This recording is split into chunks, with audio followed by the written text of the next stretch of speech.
اما بعد قابل صدر احترام اللہ کریم کا بے حد و حساب احسان خالق کائنات نے جمعہ کی بابرکت گھڑیاں عطا فرمائی ہیں۔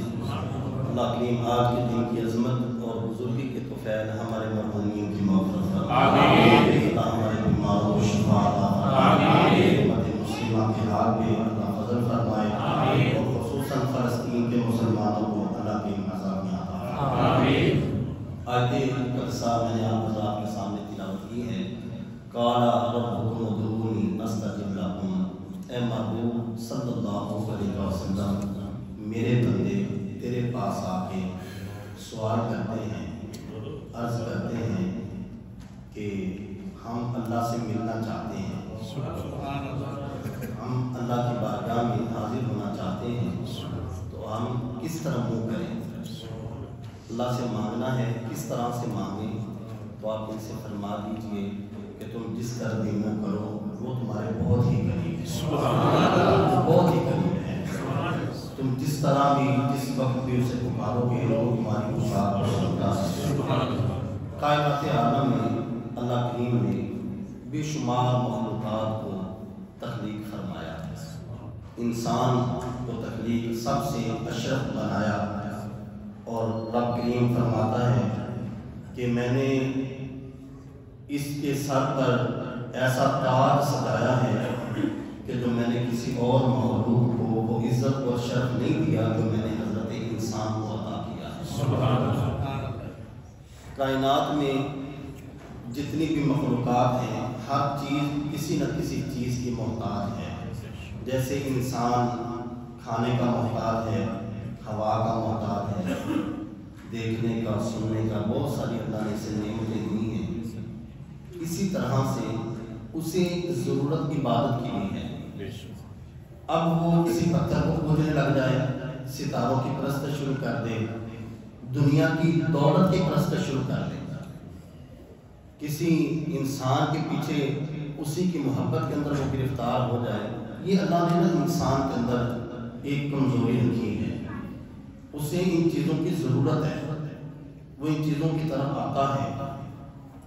اس آیت مبارکہ کا جو شان نزول ہے، صحابہ کرام ایک دن جمع ہو کر حضور کی بارگاہ میں آئے، آ کے عرض کیا کہ یا رسول اللہ صلی اللہ علیہ وسلم عرصہ ہوا ہے ہمیں نمازیں پڑھتے، عرصہ ہوا ہمیں سجدے کرتے، عرصہ ہوا ہے اس کی تسبیح بیان کرتے، ہم نے بڑی تسبیحاں کی ہیں، سبحان اللہ، اللہ پاک ہے، ہم نے بڑی تکبیریں پڑھی ہیں، اللہ اکبر کہ اللہ بہت بڑا ہے۔ آقا جی یا رسول اللہ ہم اللہ سے ملنا چاہتے ہیں، ہم چاہتے ہیں کہ اللہ سے ملے۔ تو اس وقت اس آیت مبارکہ کا نزول ہوا، فرمایا اے میرے پیارے ان سے فرما دیے تم جہاں بھی ہو اللہ تمہارے بہت ہی قریب ہے، اللہ تم سے دور نہیں ہے۔ اور علامہ اقبال علیہ رحمہ انہوں نے تو اپنا ایک انداز ہے علامہ اقبال کا، کہتے ہیں کہ تیرے عشق کی انتہا چاہتا ہوں، تیرے عشق کی انتہا چاہتا ہوں، میری سادگی تو دیکھو کہ کیا چاہتا ہوں، تیرے عشق کی انتہا چاہتا ہوں، میری سادگی تو دیکھو کہ کیا چاہتا ہوں، ذرا سا دل ہے میرا شوق اتنا سا دل ہے لیکن یہ شوق بڑا ہے، ذرا سا دل ہے میرا ہے شوق اتنا، وہی لم ترانی سنا چاہتا ہوں۔ کہ جب موسیٰ کلیم اللہ علیہ السلام اللہ کی جو آواز تھی مالک سے گفتگو کی، جب وہ لذت پائی تو پھر التجا کر دی کہ جس کی آواز اتنی خوبصورت ہے وہ اتنا خوبصورت ہے۔ پھر جب اللہ کی بارگاہ میں عرض کی کہ تجھے دیکھنا چاہتا ہوں، تیری زیارت کرنا چاہتا ہوں، تجھے روبرو دیکھنا آنکھوں سے، جیسے میں کلام کر رہا ہوں اس طرح تیری زیارت بھی کرنا چاہتا ہوں، فرمایا لن ترانی تو مجھے نہیں دیکھ سکتا۔ جناب علامہ اقبال فرماتے ہیں کہ جو موسیٰ کو وہ لذت ملی تھی نا لفظ لن ترانی میں بھی وہی لذت چاہتا ہوں کہ میں جب تجھ سے کہوں کہ میں تجھے دیکھنا چاہتا ہوں، جیسے تو نے موسیٰ سے کہا تھا ویسے تو مجھے بھی پکار، ویسے مجھے بھی جواب دے۔ تو کہتے ہیں کہ ذرا سا دل ہے میرا مگر شوق اتنا، وہی لن ترانی سنا چاہتا ہوں، بڑی بزم میں راز کی بات کہہ دی، بڑی بزم میں راز کی بات کہہ دی، اور اتنا بڑا بے ادب ہوں سزا چاہتا ہوں کہ میں نے اتنی بڑی بات سر محفل کہہ دی ہے کہ یہ تو مجھے چھپ کر کہنی چاہیے تھی، یہ تو مجھے راز کے ساتھ طریقے کے ساتھ کہنی چاہیے تھی۔ آج انسان اپنے دل میں ایک خیال کر لیتا ہے کہ میں اگر بچوں کی روزی بھی کما رہا ہوں تو یہ بھی تو عبادت ہے۔ پڑھنے پڑھانے والے اگر سوچیں کہ ہم کتاب کا مطالعہ کرتے ہیں تدریس کے لیے، لوگوں کو سنانے کے لیے، تو یہ بھی تو عبادت ہی ہے۔ ہم اگر دور دراز کا سفر کر کے اللہ کی بارگاہ میں حاضری کے لیے جائیں تو یہ بھی تو عبادت ہے۔ تو محدثین فرماتے ہیں کہ یہ ساری عبادتیں ایک طرف ہیں، یہ ساری عبادتیں ایک طرف ہیں، لیکن تیرا وہ رات کے پہلوں میں اٹھ کر اہتمام کے ساتھ، ایک نماز ہے، ہم آئے نماز پڑھی چلے گئے، لیکن کبھی کبھی انسان کے دل میں ایک بات بھی آتی ہے، وہ اہتمام کے ساتھ اٹھتا ہے، نماز کا اہتمام کرتا ہے، آدھی رات میں اٹھا اور اٹھ کر اس نے وضو کیا، وضو کرنے کے بعد مصلی کھولا بچھایا، جب اس نے سجدہ کیا، میرے قرآن کے کریم آقا صلی اللہ علیہ وسلم نے فرمایا نماز پڑھنے پر اللہ اجر دیتا ہے، لیکن جب سحری میں ایک جوان بندہ اٹھ کر مصلی بچھا کر اللہ کے حضور کھڑا ہوتا ہے، اللہ اسے دیکھ بھی رہا ہوتا ہے، مسکرا بھی رہا ہوتا ہے۔ تم اللہ سے مانگو، مانگنے کی عادت بناؤ۔ حضرت عبداللہ ابن عمر رضی اللہ تعالیٰ عنہ یہ وہ صحابی ہیں جن کے بارے میں نبی کریم صلی اللہ علیہ وسلم نے فرمایا کہ عبداللہ جو ہے یہ صالحین میں سے ہیں، یہ نیک بندوں میں سے ہیں۔ بڑی توجہ سے یہ بات سنیے گا، یہ وہ صحابی ہیں جن کے بارے میں حضور نے فرمایا کہ عبداللہ جو ہے یہ نیک آدمی ہے، یہ حضرت عمر کے بیٹے ہیں۔ حضرت عمر بن خطاب کی ایک صحابی ام المؤمنین جناب سیدہ طیبہ طاہرہ حضرت حفصہ رضی اللہ تعالی عنہا نبی کریم علیہ السلام کے نکاح مبارک میں ہے۔ اب حضرت عبداللہ نے اپنی بہن ام المؤمنین جناب سیدہ حفصہ سے ایک دن عرض کی کہ آپ ایسا کریں کہ جب کبھی حضور گھر تشریف لائیں نا، آپ دیکھیں کہ حضور کا چہرہ حشاش ہے، آج حضور کو امت کا غم نہیں ہے، آج امت کی فکر نہیں ہے، تو میرا ایک سوال ہے وہ حضور کی بارگاہ میں عرض کرنا۔ اب بھائی بہن سے کوئی بات کہے تو بہن تو بیقرار ہو جاتی ہے، وہ کون سا لمحہ ہو کہ میں اپنے بھائی کی جو خواہش ہے، اپنے بھائی کی جو منشا ہے اس کو پورا کروں۔ عبداللہ ابن عمر نے اپنی بہن حضرت حفصہ ام المؤمنین سے یہ عرض کر دی کہ جب کبھی حضور تشریف لائیں تو حضور سے پوچھنا، سوال کیا کرنا ہے آقا جی یا رسول اللہ، عبداللہ کے بارے میں آپ کا کیا خیال ہے، عبداللہ کے بارے میں آپ کا کیا خیال ہے۔ حضرت عبداللہ ابن عباس رضی اللہ تعالیٰ عنہ یہ بھی کچھ عرصہ صحابہ نے ان کو بھیجا تھا، عمر مبارک ان کی 8-9-10 سال تھی، ان کو بھیجا تھا حضور کے پاس۔ آج صحابہ کی طلب دیکھیے، ان کو کیوں بھیجا تھا کہ آپ حضور کے قریبی ہیں، آپ ایسا کریں کہ دن میں جب حضور ہمارے پاس ہوتے ہیں پھر تو ہم دیکھتے ہیں کہ حضور نے نماز ایسے پڑھی تھی، نوافل ایسے پڑھے تھے، حضور نے ذکر ایسے کیا تھا، دعا ایسے مانگی تھی، اب رات کے عمل کا ہمیں پتہ نہیں ہے کہ رات کو حضور کیا کرتے ہیں۔ تم ایسا کرو کہ آپ حضور کے عزیز ہو، حضور کے گھر چلے جاؤ، کچھ دن وہاں پر رہو اور دیکھو کہ آقا کریم علیہ السلام کی رات کی عبادات کا معمول کیا ہے۔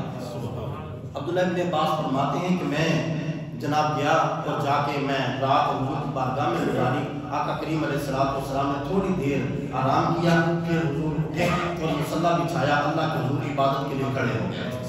فرماتے ہیں کہ جب میں نے دیکھا کہ آقا کریم علیہ السلام نماز پڑھ رہے ہیں تو میں بھی اٹھا اور میں اس انداز کے حضور کے ساتھ کھڑا ہوا کہ حضور میرے امام ہیں اور میں حضور کی اقتداء میں ہوں، اس طرح سے میں کھڑا ہوا۔ فرماتے ہیں کہ آقا کریم علیہ السلام نے اپنا دست مقدس بڑھایا اور کھینچ کر مجھے اپنے برابر کیا، میں پھر پیچھے ہوا، حضور نے پھر کھینچ کے مجھے اپنے برابر کیا، میں پھر پیچھے ہوا، کئی بار ایسا ہوا۔ فرمایا کہ میں تمہیں بار بار کرتا ہوں تو پیچھے جاتے ہو، مقصد کیا ہے؟ عرض کیا آقا جی یا رسول اللہ، آپ کے صحابہ کا یہ ارادہ تھا کہ میں جا کے دیکھوں کہ آپ رات کو کون سا عمل کرتے ہیں، جا کے میں ان کو بتاؤں گا، تو جو دن میں آپ کرتے ہیں وہی عمل آپ کے صحابہ کرتے ہیں۔ ان کی خواہش تھی کہ ہمارے آقا جو رات میں کہیں گے ہم ان اعمال سے بھی فائدہ اٹھانے کا۔ تو اب عبداللہ ابن عمر رضی اللہ عنہ نے عرض کی کہ حضور سے پوچھئے گا آقا جی یا رسول اللہ، عبداللہ کے بارے میں آپ کا کیا خیال ہے۔ حضرت سیدہ حفصہ رضی اللہ تعالیٰ عنہ فرماتی ہیں کہ جب حضور تشریف لائے تو میں نے کھانا رکھا تو بے ساختہ ہی میں نے آقا کریم علیہ السلام کی بارگاہ میں عرض کر دی، حالانکہ مجھے بھائی نے کہا تھا کہ حضور کے چہرے کو دیکھنا ہے، چہرے کو دیکھنے کے بعد پھر حضور کی بارگاہ میں عرض کرنا۔ فرماتے ہیں کہ جب آقا کریم علیہ السلام کی بارگاہ میں میں نے سوال کیا نا تو حضور مسکرائے. تو فرماتے ہیں کہ جب حضور مسکراتے تھے نا کوئی دکھی حضور کی بارگاہ میں آتا حضور مسکرا دیتے تھے تو حضور کا مسکرانا ہی اس کا مداوا بن جایا. فرماتے ہیں کہ میں نے جب حضور سے پوچھا تو سید اعلیٰ حضرت عظیم البرکت علیہ رحمہ نے کلمہ اٹھایا. فرماتے ہیں کہ جن کی تسکین سے روتے ہوئے ہنس پڑے اس تبسم کی عادت میں لاکھوں سال. اب فرمایا کہ جب حضور مسکراتے تھے تو صحابہ کی جو تکلیفیں جو غم لے کر آتے تھے وہ ختم ہو جاتے تھے. اب حضرت سید اعلیٰ حضرت فرماتے ہیں کیا یہ بات ہے کہ اب بندہ حضور کے مسکرانے کا انتظار کرے؟ حضور کبھی مسکراتے ہوں گے کبھی نہیں مسکراتے ہوں گے, کبھی روز مسکرائے کبھی ہفتہ کا گزر گیا حضور مسکرائے نہیں. تو جب سوال کیا گیا تو عاشقوں کے امام نے کیا فرمایا؟ فرمایا کہ نہیں, ہر وقت مسکراتے رہنا یہ بھی میرے حضور کا اخلاق کریمانہ ہے. حضور کی زبان پر ہر وقت مسکراہٹ رہتی. فرماتے ہیں کہ حضور پہلے مسکرائے پھر کہنے لگے کہ حفصہ تیرے بھائی عبداللہ کا عمل بہت اچھا ہے, مجھے پتا ہے کہ اس کا عمل بہت اچھا ہے, لیکن میں نے ایک بات سنی ہے. وہ بات کیا سنی ہے کہ وہ عشاء کی نماز پڑھنے کے بعد نماز فجر تک سویا رہتا ہے, رات ساری اٹھ کر اللہ کی عبادت نہیں کرتا. صبح 7 بجے تک کا نہیں کہا یا 10 بجے تک کا نہیں کہا, فرمایا عشاء کی نماز پڑھنے کے بعد فجر تک سویا رہتا ہے. کیا ہی اچھا ہو کہ وہ رات کو اٹھے اور مصلی بچھائے اور اللہ کے حضور سجدہ کرے اور پھر دیکھے کہ دن کی عبادت کی نظر اور ہے, سحری کے وقت اٹھ کر جو رب کے حضور کھڑا ہوتا ہے اللہ اس کو عظیم نظر عطا فرماتا ہے.